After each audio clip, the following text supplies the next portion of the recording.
Hi welcome to Shiva on the go. మనం vlog కలిసి చాలా రోజులు అయిపోయింది. ఈరోజు మాత్రం ఒక మంచి వ్లాగ్ తోటి మేము దగ్గరైతే వచ్చిన. ఈరోజు మనం ఎటు పోతున్నామంటే అరుణాచలం, సికింద్రాబాద్ నుంచి కాట్పాడ్ నుంచి అరుణాచలంకి అనమాట. కాట్పాడ్ నుంచి అరుణాచలానికి మనం ట్రైన్లోనే వెళ్ళొచ్చు లేదా బస్సులోనే వెళ్ళొచ్చు. బస్సులో వెళ్ళాలనుకుంటే మాత్రం రైల్వే స్టేషన్ నుంచి వెల్లూరు బస్ స్టాండ్కి వెళ్ళాలి. వెల్లూరు బస్ స్టాండ్ నుంచి అరుణాచలానికి చాలా బస్సులు అవైలబుల్గా ఉంటాయి. అండ్ కాట్పాడ్ నుంచి అరుణాచలం కూడా చాలా ట్రైన్స్ అవైలబుల్గా ఉంటాయి. ఇంకా వ్లాగ్లోకి వెళ్తే మాత్రం నాకు అరుణాచలం పోవాలని చెప్పి ఇప్పటి నుంచి చాలా బలమైన కోరిక అనమాట. ఇన్స్టాగ్రామ్లో అరుణాచలం గురించి పెద్ద ప్రమోషనే నడుస్తుంటుంది. ఇప్పటికీ నా కోరిక నెరవేరబోతుంది. ట్రైన్లో వెళ్తున్నాం.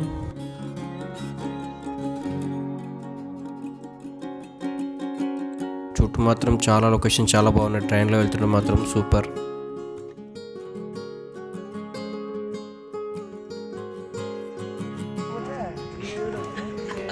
మొత్తానికి తిరువన్నామలై రీచ్ అయిపోయినాం. అరుణాచలం ఇది అరుణాచలం రైల్వే స్టేషన్ అనమాట. చూడు చాలామంది జనాలు ఉన్నారు. అందరు తెలుగులే. ఇది బయట నుంచి వ్యూ ఇట్లా ఉంది. రైల్వే స్టేషన్ ఎదురుగా చాలామంది తెలుగు వాళ్ళు అరుణాచలంకి వస్తుంటారు అనమాట. చాలామంది కనిపిస్తారు. 10లో 9 మంది తెలుగు వాళ్ళే ఉంటారు. ఒకరిద్దరు తమిళంలో మాట్లాడే వాళ్ళు కనిపిస్తారు. ఇంకా షాప్ వాళ్ళకు ఉన్న వాళ్ళందరూ తమిళ వాళ్ళే. కానీ మోస్ట్లీ భక్తులందరూ తెలుగు స్టేట్ నుంచి పోయిన వాళ్ళే. మేము ఇక్కడ దీపం వెలిగించి ఇక గిరి ప్రదక్షిణకి స్టార్ట్ అవుతున్నాం. ఇక్కడ దీపం వెలిగిస్తున్నాం.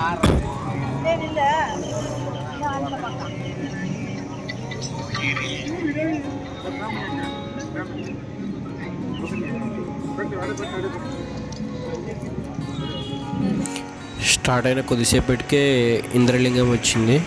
లోపలికి వెళ్ళినాం దర్శనానికి.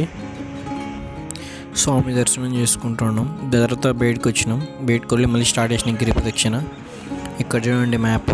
కొండ చుట్టూ మొత్తం ఇక్కడ నా లింగాలు మొత్తం చుట్టుముట్టు అక్కడ మెన్షన్ చేసిరా బోర్డు మీద. అలా చుట్టూ రావాలి కొండ చుట్టూ.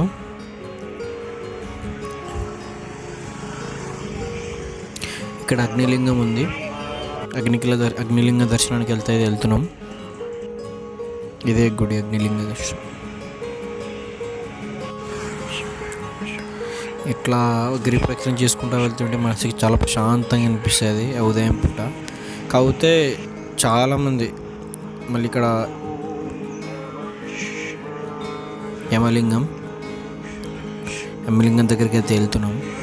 ఇక్కడ యమలింగ దర్శనం చేసుకుని లోపలికి వెళ్తున్నాం. కాకపోతే లోపలికి కెమెరా అలా ఉండదు కాబట్టి వైన్ చేసిన తర్వాత మళ్ళీ స్టార్ట్ చేసిన గిరి ప్రదక్షిణ. లొకేషన్స్ కూడా ఎంత అందంగా ఉన్నాయి. అసలు చాలా అందంగా ఉంటుంది మొత్తం.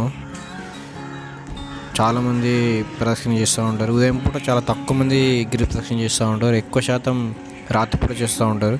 ఎందుకంటే ఉదయం పూట ఎండ ఉండడం వల్ల రోడ్డు చాలా మంట పుడుతుంది అన్నమాట నడుస్తూ ఉంటే. ఇక్కడ చూడండి, ఇక్కడ మళ్ళీ నైరుతి లింగం వచ్చింది.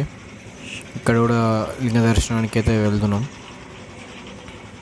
చాలామంది భక్తులు, ప్రశాంతమైన వాతావరణము, ఎంతో అద్భుతంగా ఉంటుంది అన్నమాట కొండ చుట్టూ. ఇక్కడ దీపం ఎలా వెలుగుతుందో. లోపలికైతే వెళ్తున్నాం దర్శనానికి.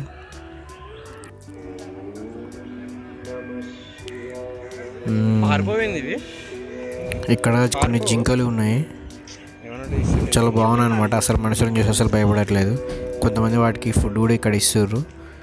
వాటికి అలవాటు అయిపోయింది అనుకుంటా అక్కడ మనుషులను చూసి. నాకు తెలిసి బాగున్నాయి క్యూట్గా.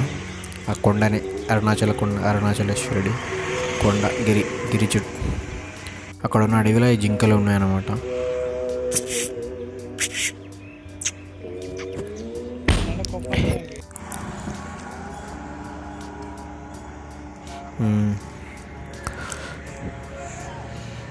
ఇక్కడ సూర్యలింగం ఉంది. సూర్యలింగ దర్శనానికి అయితే వెళ్తున్నాం. ఎండ వచ్చేస్తుంది. ఇక్కడ చూడండి నెమలి. చాలా అంటే చాలా బాగుంది నెమలి. అసలు ఇది కూడా అస్సలు బెదురుకోవట్లేదు మనుషులను చూసి. వాటిన్నిటికి అలవాటు అయిపోయింది అనుకున్నాను చాలామందిని చూసి. మళ్ళీ ఇంకొక లింగ దర్శనానికి అయితే వెళ్తున్నాం.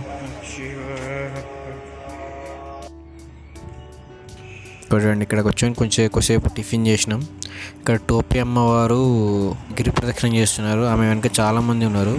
టోపీ అమ్మవారు అరుణాచలంలో చాలా పెద్ద ఫేమస్ అనమాట. అక్కడ చూడండి కొండ ఎంత అందంగా ఉందో. ఆ కొండ చుట్టే మనం ఇప్పుడు గిరి ప్రదక్షిణ చేసేది. ఆ కొండనే అరుణాచలేశ్వరుడు శివుడిగా పూజిస్తారు భక్తులు. అయితే టోపీ అమ్మవారు ఆ కొండ చుట్టూ దాదాపు 11,000 సార్లు గిరి ప్రదక్షిణ చేసినారని నమ్ముతారు. ఇక్కడ చూడండి, ఇక్కడ కుబేర లింగంకి వెళ్తున్నాం దర్శనానికి. టోపీ అమ్మవారు చాలా పెద్ద భక్తురాలని చెప్పి ఆమె ఎప్పుడు ఆ కొండ చుట్టూ గిరి ప్రదక్షిణ చేస్తూ ఉంటుంది. రోజుకు ఒకసారి అయినా అని చెప్పి అక్కడ వాళ్ళు అంటూ ఉంటారు. ఎవరో ఒకరు ఆమెకు ఫుడ్ పెడుతూ ఉంటారు. ఏ హోటల్ దగ్గర ఏడికి వెళ్ళినా ఆమె బ్లెస్సింగ్స్ కోసం చాలామంది వెయిట్ చేస్తారు. ఆమె పాదదుల కోసం కూడా వెయిట్ చేస్తారు. మరి ఆమె నమ్మకము మరి ఏంటో మనకైతే తెలియదు, కానీ ఆమె అయితే చాలా పెద్ద భక్తురాలని అయితే నేనైతే అనుకుంటా. ఇంకా మిగతా వాళ్ళ నమ్మకం ఎలా ఉన్నా ఇదైతే మోక్ష మార్గం అన్నమాట. ఇందులోకి వెళ్ళి మనిషి ఎలాంటి మనిషి అయినా సరే దూరుతాడు అన్నట్టు, ఈజీగా దూరిపోతాడు అన్నట్టుగా దూరిన చాలా మంచిగా, చాలా అయితే బాగా అనిపించింది. ఇక్కడ చాలా ఫేమస్ అన్నమాట మోక్ష మార్గం.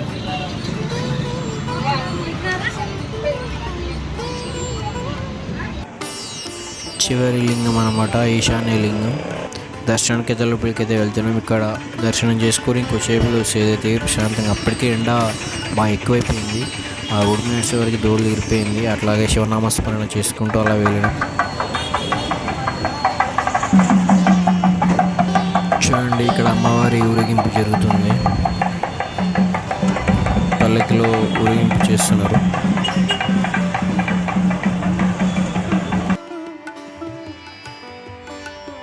ఇది గుడి భాగం.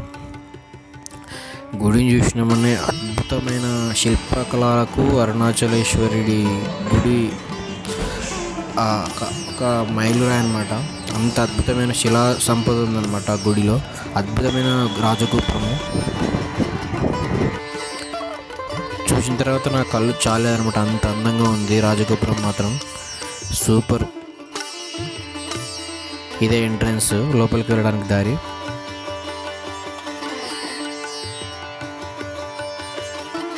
చూడండి ఎంత బాగుంది అసలు. ఇక్కడే కొబ్బరికాయలు తీసుకొని లోపలికి అయితే వెళ్ళినాం. అద్భుతమైన శిల్పం, అద్భుతంగా ఎక్కిరన్నమాట ఆ కాలంలో.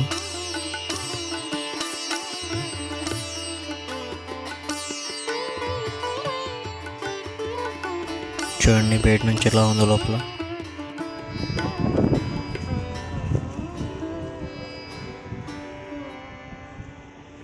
లోపలికి వెళ్ళినాం.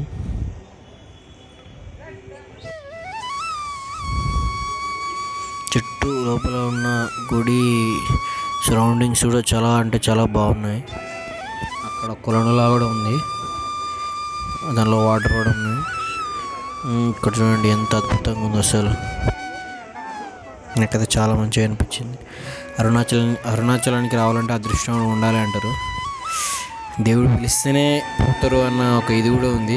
ఇన్స్టాగ్రామ్లో పెద్ద ఎత్తున ఇట్లా చెప్తూ ఉంటారు. అదంతా చాగంటి కోటేశ్వరరావు అని ప్రవచనాల మూలంగా అనుకుంటా.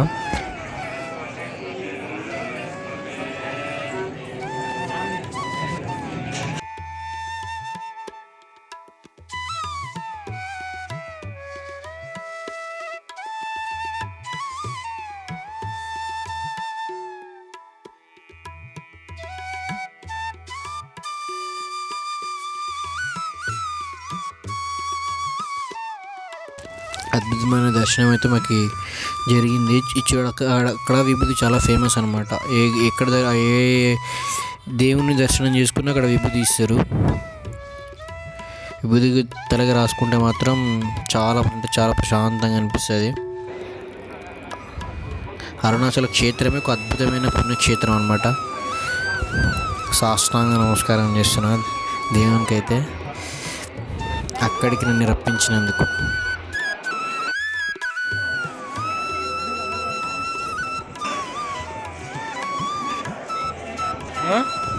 భారతదేశంలో గల ఒక పురాతనమైన దేవస్థానం అండ్ అద్భుతమైన పుణ్యక్షేత్రం, అత్యంత శిల్పకళా సంపద ఉన్న అద్భుతమైన పుణ్యక్షేత్రం అరుణాచలం.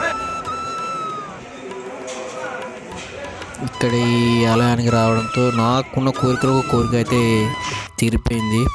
అరుణాచలేశ్వరుడి దర్శనం. గుడి మాత్రం అద్భుతంగా అంటే అద్భుతంగా ఉంది, మామూలుగా లేదు.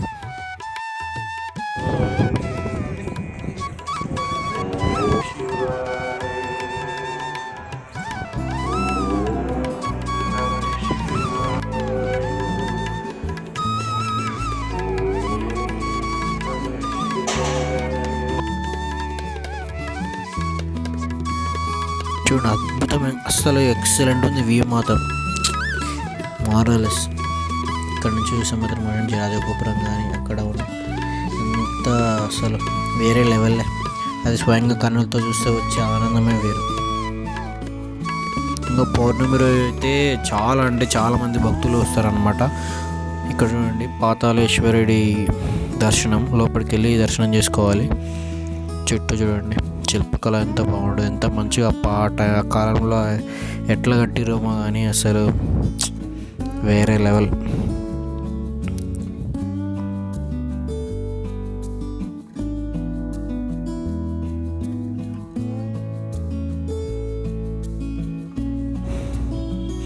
ఈ నుంచి వ్యూ మాత్రం మామూలు ఉండదు.